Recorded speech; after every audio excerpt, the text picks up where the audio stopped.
ผลิตภัณฑ์ของศูนย์กศน.นครไกรสอนนะ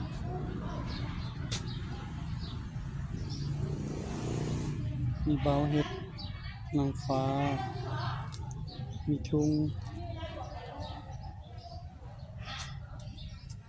น้ำหัวเสือเห็ดพวกมีละโงก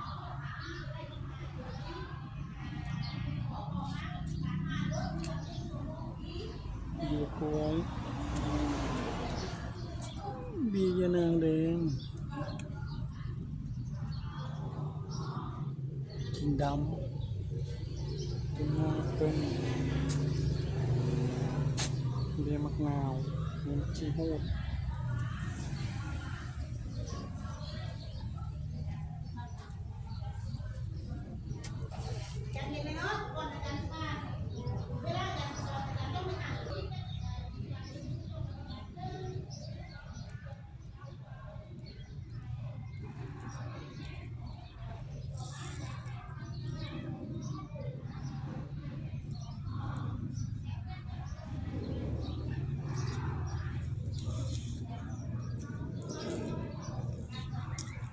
จะเป็นราคา